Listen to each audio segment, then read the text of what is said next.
China is threatening Taiwan citizens with the death penalty and pushing other countries to actively support Taiwan's so-called reunification with the mainland.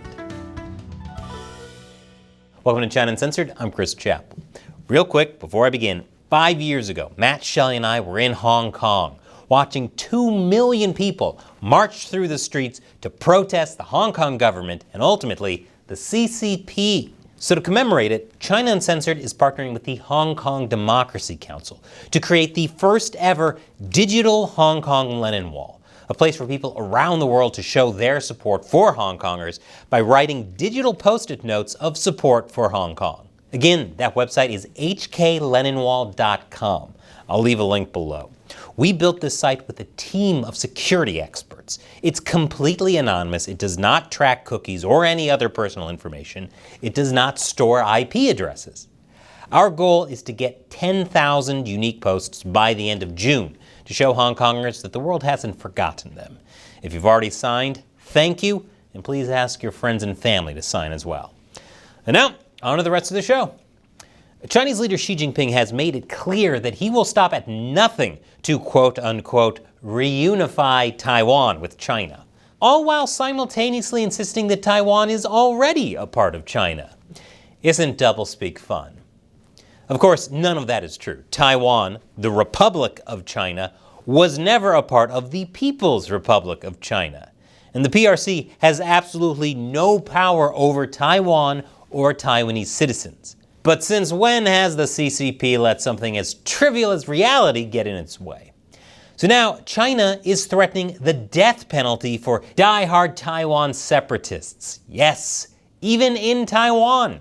Last week, China's Supreme People's Procuratorate, Ministry of Public Security, Ministry of National Security, and Ministry of Justice jointly issued a statement telling courts and prosecutors at all levels in China that they should severely punish Taiwan independence diehards for the crimes of splitting the country and inciting separatist crimes. Yes, you heard me correctly. China is trying to punish Taiwanese citizens in Taiwan with the death penalty through the Chinese legal system. I don't think there's a word for that level of delusion. The goal is to resolutely defend national sovereignty, unity, and territorial integrity, and the delusion sails obliviously onwards. This comes just a month after new Taiwanese President William Lai took office. The directive targets anyone working to further formal statehood for a Taiwanese republic, including holding a referendum, promoting the island's membership in international organizations, or colluding with foreign forces to promote independence. So what constitutes colluding with foreign forces to promote independence? Who knows?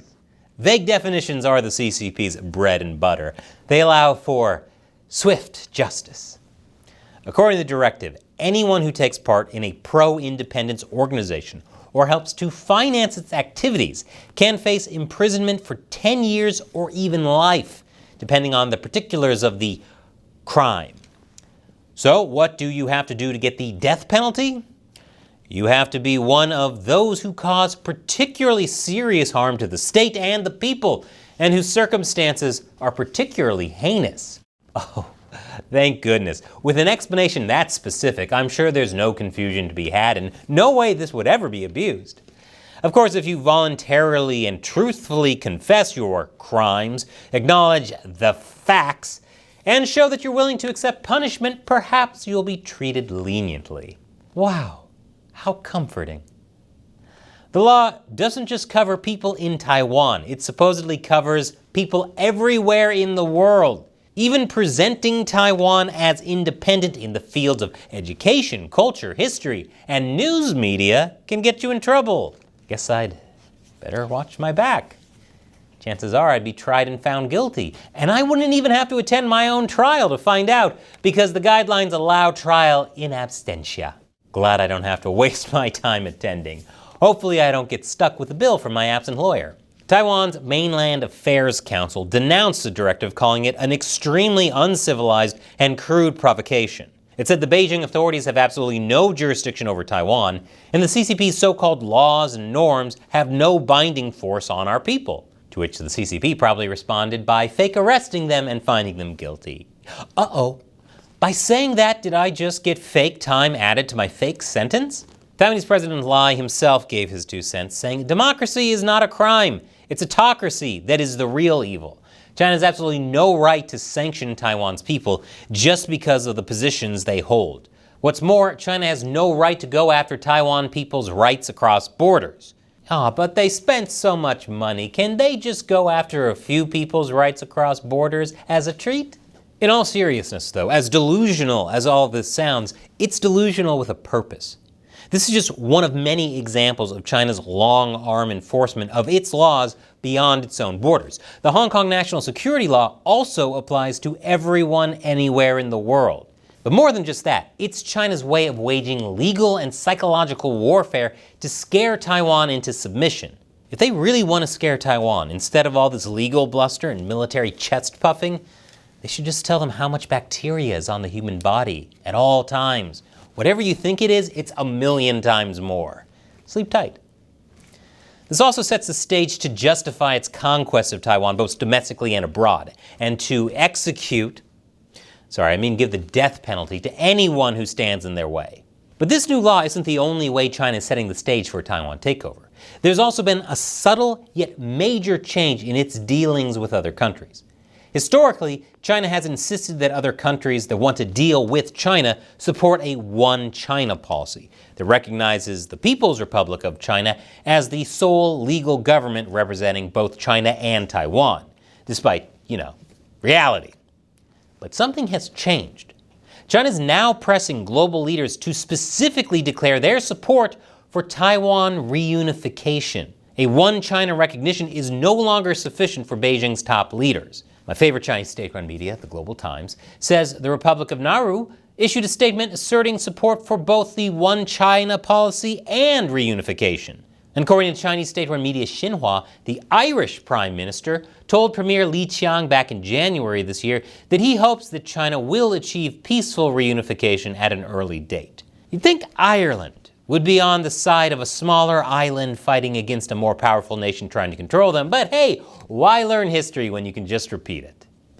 It has become increasingly common for countries to say that they support China in achieving national reunification in state meetings. As retired U.S. Air Force Foreign Area Officer Guermont's G-Man Lailari, whom we've had on the show, points out, China is making these countries say all that to justify a Chinese takeover of Taiwan. What they're doing is they're setting up the case that if and when China invades, nobody, based on this wording, can say anything to counter it. Because if they do, they'll say, look, you signed this, you agreed with us, so what, shut up. It's not just we recognize that Taiwan is part of China. It's actually another step where the government has to support China against anybody who interferes. They're using the most deadly weapon of war there is, semantics, one that's used by lawyers in and out of absentia. China is desperate to make resistance seem futile and dangerous. But cowering in fear to it will lead to even more danger. That's why we need your support.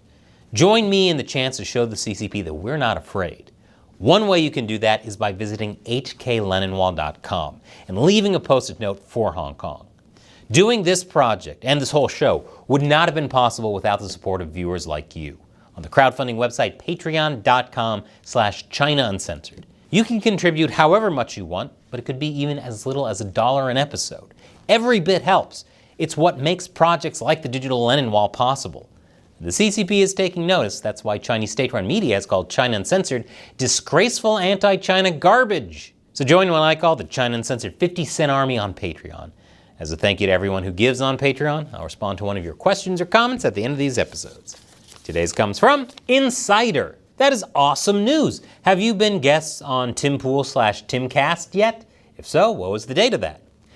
Insider is responding to a message I sent to everyone on Patreon that I can now tell everyone watching here. Just last week, Shelly and I got interviewed by the people over at Louder with Crowder. Don't know when that video will come out, but I'll keep you posted. So, will we be on Timcast? Actually already been on. Twice. I'll put links to those below if you want to watch. I also have another video I'd like you to watch. This one. I'm trying to get around YouTube's censorship by hiding controversial topics in gaming content. In Elden Ring Shadows of the Erd Tree, the world is run by aging political leaders who have been in charge forever and demand utter loyalty and faith in them, while making the people of the land fight each other. Yeah, I wonder if there's anything to say about modern America. Just click here and check it out. So thank you for your question and your support, Insider. Thank you for watching. Just click on that orange button to join Insider on Patreon. I'll see you there. Once again, I'm Chris Chappell. Thanks for watching China Uncensored.